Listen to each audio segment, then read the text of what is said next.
अबीर, तू व्यंकटेशींना फोन करून काय कळवलंस की आम्ही मागून येणार आहोत? ते काय असते ना गाई, मी जेव्हा त्यांना फोन केला होता तेव्हा ते खूप घाईत होते आणि मुलं खूप जोरात ओरडत असतात बघ, बस सोडा बस सोडा बस सोडा. म्हणून ना माझ्या तोंडातून सहज ते निघालं की तुम्ही पुढे जा, आम्ही मागून येतो. सॉरी नाही. तुझ्या तोंडून सहज निघालं पण ते खरंच गेलेत आता. इथून काय आपण गुरुकुलापर्यंत चालत जायचं आता? आई, मला काय माहिती. नको टीचर, तुम्ही आमच्या गाडीतून चला ना. अरे नाही उभी बाळा, तुम्ही जा, आम्ही बघू काहीतरी. उगाच आमच्यामुळे तुम्हाला त्रास नको ना. हो सावली टीचर, तुम्ही आमच्या गाडीतून चला. आमची गाडी ना तुमच्या बसच्या आधी पोहोचेल, 100% गॅरंटी आहे. काय ओवी? हो. चला, ओवी, अबीर आणि मी मागे बसायचा, आपल्याला गेम खेळायचा आहे. आणि मी कुठे बसणार? तुम्ही टापावर. ए बबलू काका, काही काय बोलू नको. टीचर, तुम्ही माझ्या बाबाच्या शेजारी बसा. आमच्या ड्रायव्हरला सोबत मिळेल. तो बघ आला, ड्रायव्हर आला आमचा. काय? तू बाबाला ड्रायव्हर बोललास? थांब, मी नाव सांगते. तुझ्या बाबाला मी घाबरतो काय? बघ मग आता. जसा टीचर चला. आई चला चला. बाबा, टीचरांना आपल्याला सोडायचे. टीचर बसा.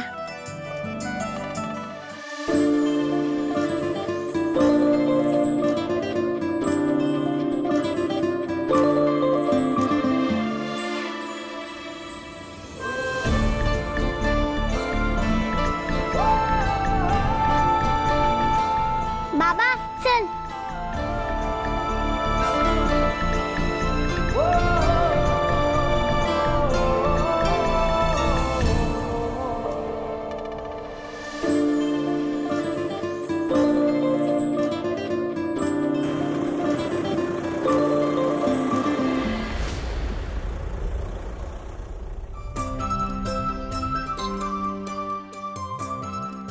होय, आपण कॅम्पला जाताना काय धमाल केली असते ग बस मध्ये.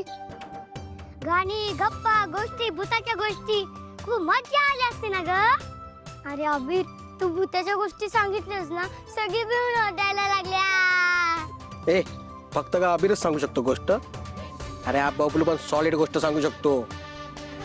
ऐकायचे का? ऐकायचे का? नको. ओवी, त्या भूताच्या गोष्टी आपण बाजूला ठेवूयात म्हणतो मी. आज मी तुमच्या दोघांना एक सॉलिड आणि वेगळी गोष्ट सांगणार असतो.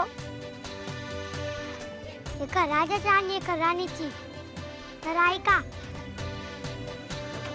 एक सुंदर महल असतो आणि त्या महलामध्ये एक राजा आणि एक राणी एकत्र राहत असतात. ते दोघे एकमेकांवर खूप प्रेम करत असतात बघा. पण एके दिवशी त्यांच्या आयुष्यामध्ये एक चेटकीण येते.